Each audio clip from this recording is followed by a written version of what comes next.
Now that is a 10 out of 10 thickness slider. Heyo, what's up my lovelies? Welcome back to another 2019 mmorpg revisit. Today we are revisiting Aion, which in my opinion is one of the fairly popular mmorpgs with a decent player base and regular expansions. I played a fair bit of Aion during my teens, but was quickly bored with its extremely grindy leveling and play to win style. However, the stunning graphics and one of the best fight systems has me constantly drawn back to the game, and with my current thirst for a decent MMO to be released, I find myself falling back to the classic MMO Aion. So let's check it out. Savannah, na na na. Half of my heart is in Savannah, ooh na na. Luckily I don't have embarrassing ads usernames compared to my Fiesta video. So there are currently 2 servers you can play on. There used to be a lot more, but I believe they condensed the servers down so that the player population can be concentrated to just 2 servers. That's why I have these random numbers for names here, as the characters are transferred from other servers. So unfortunately we won't be cringing at my name choices. But look at how stunning this armor is. This is absolutely sick. With the thigh-high boots and little booty shorts, damn girl. And this chant is looking pretty hot as well. So in Aion there are 2 fractions, aka races, the Asmodean and the Elios. TLDR storyline, Asmodeans, Hood Life, Elios, Rich Boy Life. Now there are 6 classes, but each class, excluding one of them, has a class transition at level 10. So technically there is a choices of 10 classes, which is a pretty good range. There is no gender lock or race lock, which is fantastic, because if I want to have tits while swinging around a 3-meter axe whilst wearing my chain cloth bikini, it's going to be damn well be in a freaking MMO. Now back to classes, we have the Warrior, your melee tank class. Within the Warrior class you can become a Templar, more tank based, or Gladiator, more damage based class. Scouts are your Ranger and Assassins. The Mage class, which yes is your typical high magic damage class of the Sorcerer, but it also has an interesting Spirit Master class which summons adorable spirits to do your bidding. Then you have the Priest, the healing buff class, which splits into the Chanter, which is the second healer class, and the Classic Cleric, which is your main healer. The Technists were a new class added after I stopped playing, so I haven't tried this class out before, but they split into the Gunslinger, which is like an archer but with guns, and the Aether Attack, which is the Spirit Master but with machines instead. Lucky last is the Muse. Now this is a class I mentioned previously of not having a class transition. It only upgrades into the Songweaver, who can sing their enemies to death. For this revisit, I'll probably play the Spirit Master because I don't have to force spirits into being my friend. Aion and My Memories had a fair bit of customization options and sliders. So here we got some presets, if you CBF making our character. I love how all the young presets just look like every typical K-pop idol. And yes, you have the cute preset, which is just a freaking lolly fiesta. Ooh, and neat, there is a preview for all the awesome stuff I could have if I had money. Thanks. Oh, and I don't think they had this before, but this is a preview of your skills your class could have. I think it would have been smart to add what the skills actually do, but I guess that's cool just looking at the animations. So Electrolyte, you can customize the face shape, eyes, hairs. Oh, and there is a fair bit of hair choices, and there's some decorations. Then you have a full face slider where you can really go ham and create an absolute abomination, along with a full-on body slider where we all know where the real fun begins. Okay, so when I saw this preset, it reminded me of Albedo, I think is her name, from Overlord. So we are going to put Aeon's customization to the test by trying to create Albedo. I'll let the creations begin.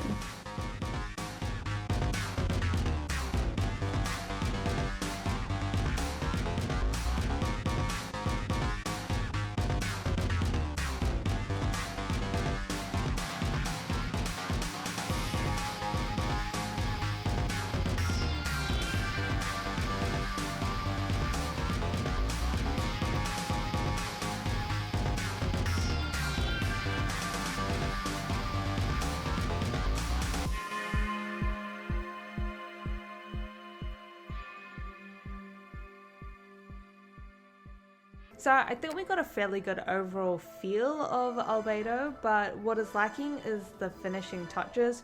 For example, I wanted cat-like pupils, but there wasn't any options for that, as well as the coloring system is pretty basic in the sense that you can't do layers or gradients.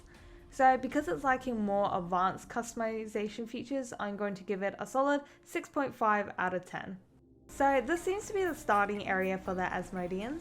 The graphics are honestly not lacking at all to recent games, and I'm loving the starter outfit. Okay, I appreciate the amount of detail they put into their lore, but having to skip through so much dialogue is a bit frustrating considering I have to specifically click on each dialogue. I wish I could skip it by pressing spacebar though, which clearly just resets the whole dialogue. Shoot, now we have to take a test for something we clearly didn't study for. But however, having played this game so many times, I should easily ace this test, and ta-da! That, my friends, is how you get level 4. What in the world is this gigantic pink vending machine? It looks so out of place. So clearly this is a new feature they've just shoved in. I'm not 100% sure on what it is, but it looks like you can purchase premium cash shop items with maybe in-game currency. Definitely a neat feature if that is the case. And another random thing I haven't seen before, tornadoes just casually chilling in the middle of the road. Oh, it's a movement speed buff. I actually appreciate this so much, as there is a lot of running around in Aion, and they don't give you a mount nor do you run particularly fast, so if they added this feature throughout the entire game, I appreciate it. Ooh, this is very nice for something at level 5. Oh, and now we're a penguin, a very cute penguin if I may say so myself. They've added these transformation potions which give you additional bonuses as well, so they're like a fun version of buff potions. Neat new feature. So nothing extravagant with the questing system, they are mainly kill X amount of monsters. The combat is the classic tab targeting. With the mage you can cast most of your skills whilst moving, so you can kite quite a fair bit. First dungeon we're about to enter, this is new too, Lunar Benefits. Seems like a boost you can buy specifically for dungeons. Totem Blessing, receive buff. Oh hell yeah, to a free buff. That was a nice free buff. Our attack and defense is boosted by 100. This is definitely a new feature I'm not complaining about. I'm kinda sad that on this entire floor filled with monsters and mini boss, this wooden cart is putting up the most fight.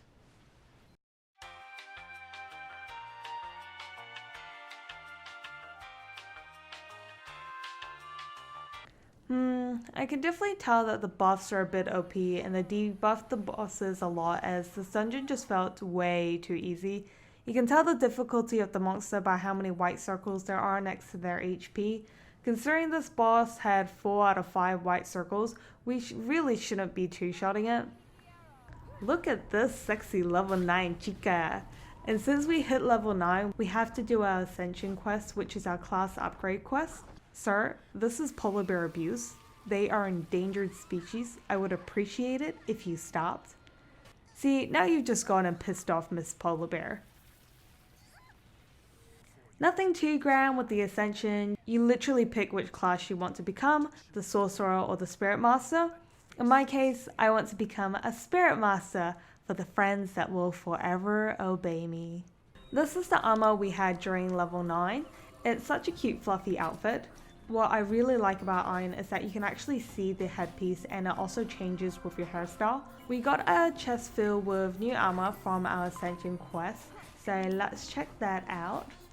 Damn, this is on fire for a level 10 look. I'm honestly impressed at how slick the armor has been for the lower levels. I honestly wouldn't be surprised if this was a higher level look. Oh my god guys, we can summon our first friend. It looks like we start out with a fire spirit. Oh, it's so cute. It's like a little lava Hot Wheel. I'm a bit sad at how dead the main city is. This acts as the capital city for the Asmodeans during the lower to middle levels, but it's so dead. I guess there are less new players playing, and the leveling is fast, so you don't really spend much time in the lower levels. Because I know that the main city at around level 70 is definitely a lot busier, so this isn't an accurate representation of the player population. I miss Aion's flight system so much. The wings are just stunning. The flying animation looks and it feels really smooth as well. The only downside is that you are so limited to the flying system. I don't know why they made such an awesome feature so limiting. You can only fly in certain areas and there aren't that many areas where you can fly, excluding the abyss. There is a time limit as well, so you have to always be worrying about whether you have enough flight time left before falling to your death. Gina stumbles across a rare Pokemon with unknown levels, an ominous red name, which typically foreshadows danger, and 4 out of 5 difficulty level. What will you do? She idiotically sends out her level 10 Fire Spirit. And she instantly regrets her life decision as she watches her spirit get 2-shot, thus proceeds to run away. Guys, don't be a Gina. I've been playing for a solid 30-ish minutes now and have gotten to level 19. The leveling system has definitely been sped up as the XP gains are insanely fast. Nothing major has changed with the leveling style, as in you gather side quests in a certain area, then you complete them. Very typical, however, I do appreciate the fact that Aion has adjusted their campaign quests to match the leveling speed. The campaign quests are the main storyline quests, and before you would have to do a series of mini quests within the campaign to complete the overall one, but now it just says to get to this level and you complete it, so you just need to complete the side quests within the area and you should get to the required campaign level. They did this well so that the leveling is faster but without skipping the main story of the game. Definitely a good adjustment. I love the Spirit Masterclass because you can complete quests at the same speed as having a friend. I'll give you guys a showcase of each spirit. So this is the Water Spirit. It's the only ranged spirit. The Earth Spirit is your tanky little tree guy. It does, however, do the least amount of damage. The Wind Spirit, which don't let any of the other spirits know, but is my favorite child. Then our OG Hot Wheels. Level 30 to 40 was a real grind. There wasn't any change up of dungeons or rewards, was literally just quest, grind. And when we finally got some new armor at level 40, it was just a reskin, which was really disappointing because it was quite ugly considering the level 10 armor we had looked way better. But we did get some snazzy looking glasses.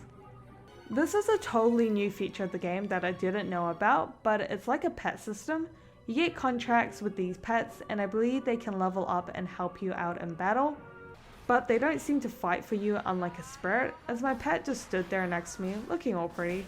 It might be different for maybe the more expensive advanced pets, so I can't say for sure. Overall, I ended up playing this game for about 8-ish hours and got to level 60, which is a huge speed up in the leveling system. I might have continued to max level if I wanted to enjoy the endgame, which seems to be the main focus of Aion now. Since the leveling is so fast, I was focused on just smashing out the levels. There wasn't any feature in the early leveling that stood out to me to make me think, wow, this is a fantastic game, I want to continue playing. I hardly saw anyone around either, so that might be an immediate put off for some people. I would recommend revisiting Aion to those that have played the game before and want to reach the end game but was put off by the slow leveling. But if you haven't tried out Aion before, the lack of community and the interesting early gameplay might quickly put you off the game. Even though I was mindlessly grinding most of the time, I did still enjoy my revisit to Aion in 2019. Let me know what you guys think of Aion in 2019, and if you are playing Aion, should I continue playing for the endgame? As always, if you guys have enjoyed this video, make sure to LCS, like, comment and subscribe. If there is a game you would like me to visit for you in 2019, then definitely let me know. But until next time, stay awesome and peace out!